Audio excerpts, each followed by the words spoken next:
What's going on? Welcome to Asian Cosell. So we got another one by Jason Whitlock. And of course, the real reason, of course, ESPN, a voice discussing this Jaden Ivey situation. And he's going to talk about the Stephen A thing too. So let's get right into this video. Jaden Ivey's background poisoned him. As a child, I just never felt love before.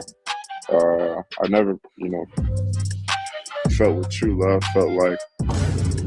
If you listen to Jaden Ivey describe his childhood, it really sounds traumatic.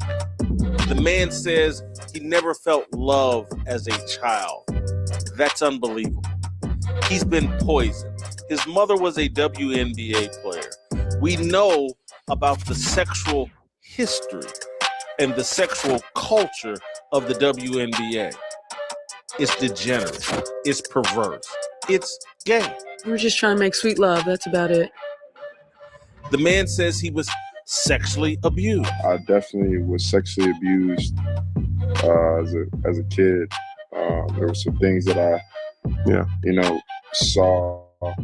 This young man has been poisoned. And this story is poisoned for ESPN. It's too much. It's too deep.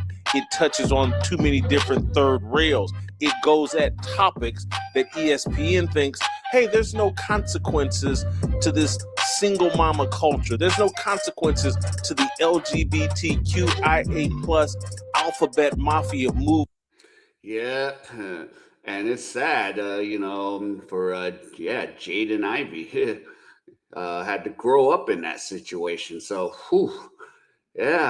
instead of, I don't think, he grew up in a two-parent household since his, mom was in the WNBA, and majority of times, they want to turn you out as LGBTQ. So, so let's hear some more.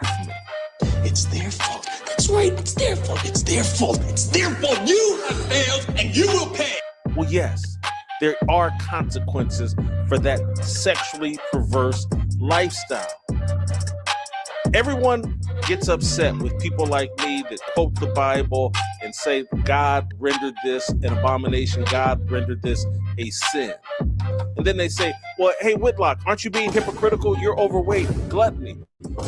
And I'm like, I'm not being hypocritical. I realize that gluttony is a sin and that there are terrible consequences to gluttony. And that's why I'll never promote gluttony. That's why I will fight it every day of my life.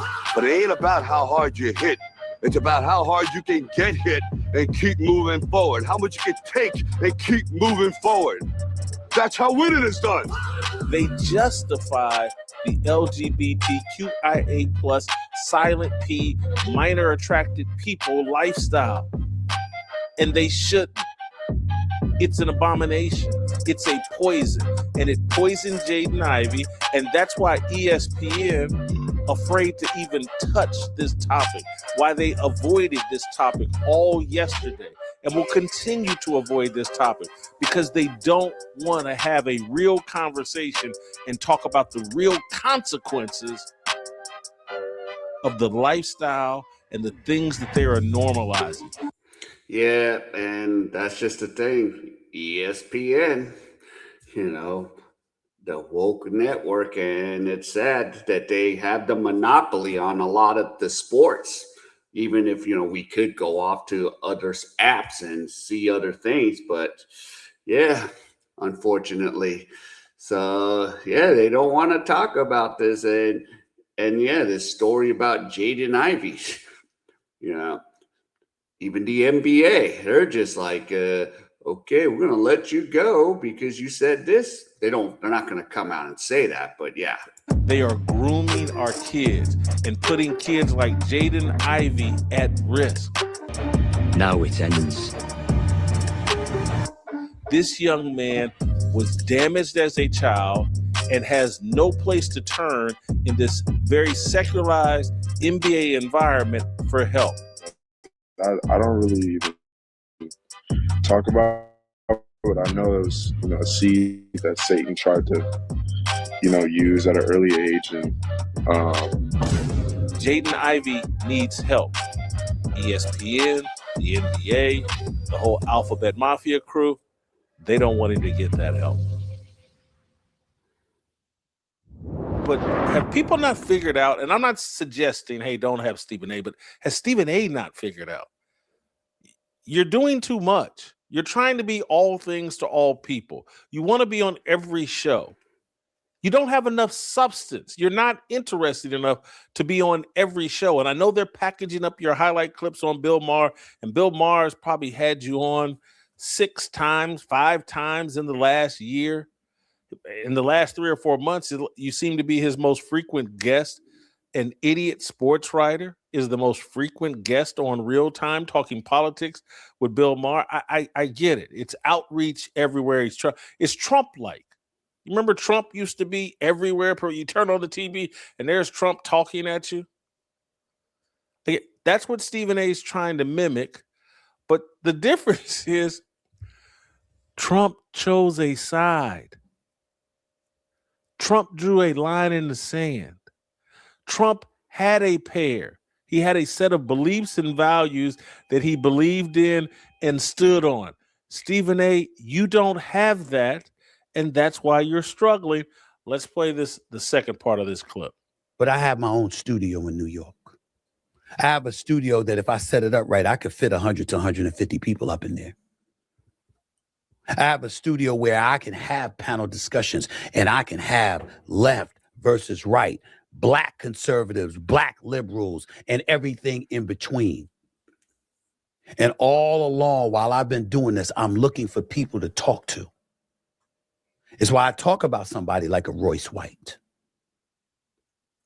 It's why I've interviewed him before. That's a brilliant brother right there, ladies and gentlemen, running for Senate seat in Minnesota. That's a brilliant brother. I'm here to tell y'all right now, he is no joke. You don't have to agree with everything he says, but trust you me, when he opens his mouth, you're going to know he makes sense.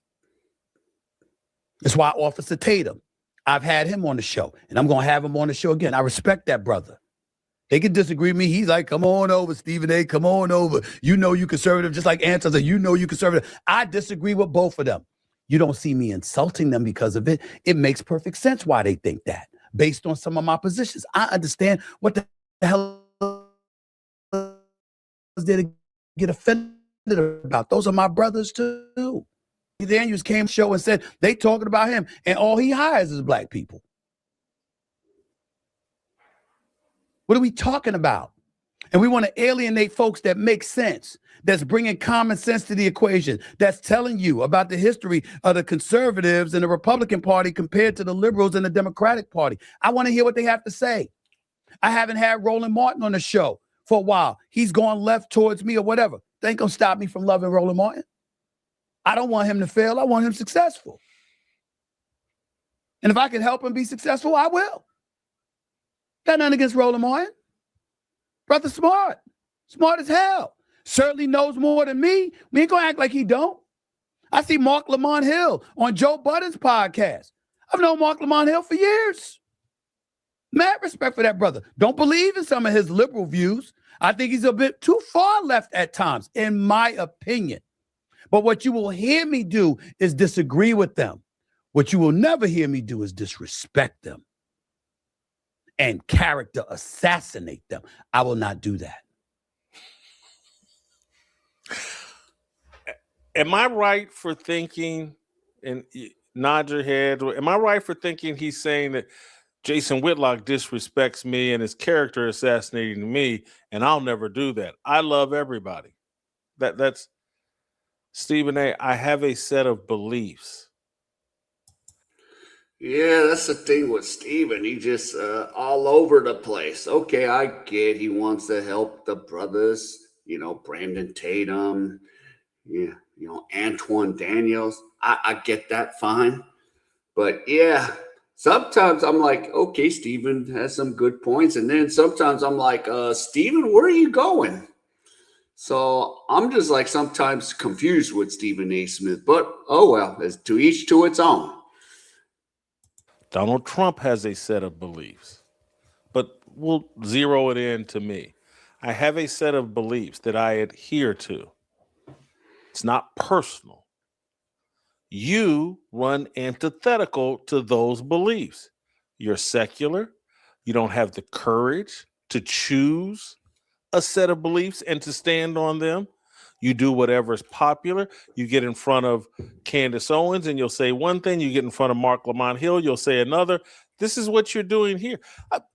I love Mark Lamont Hill. He says things that I disagree with. He's liberal, but I like him. I love Officer Tatum.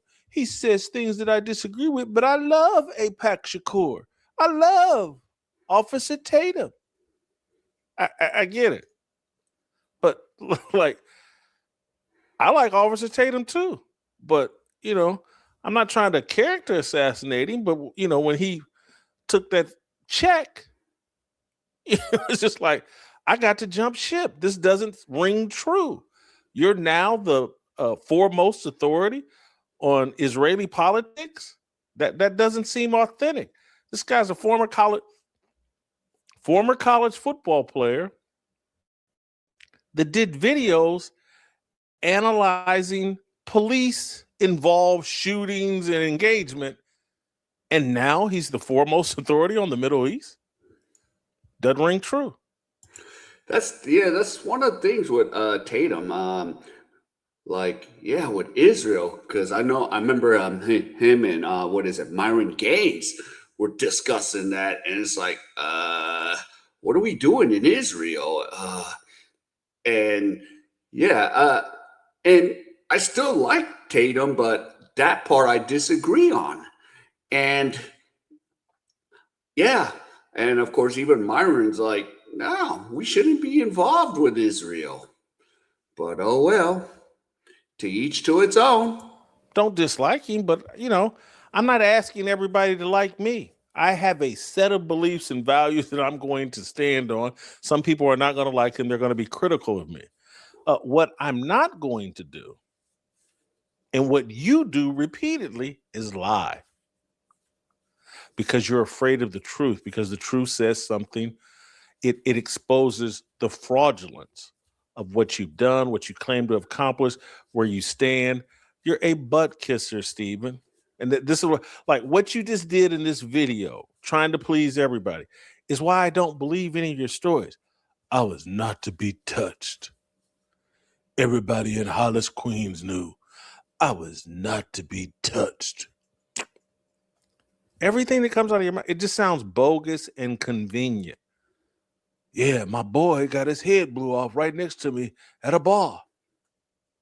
I dropped 17 straight threes and got a scholarship on the spot. Yep, so to whatever, and shout out to Jason Whitlock. So that's Stephen A. Smith all over the place, but okay, fine. All right, so if any of you enjoyed any of this content, please give me the HKO special, help the king out. Hit the like, subscribe, and comment, and wherever you are, stay safe, and I'll see you in my next video.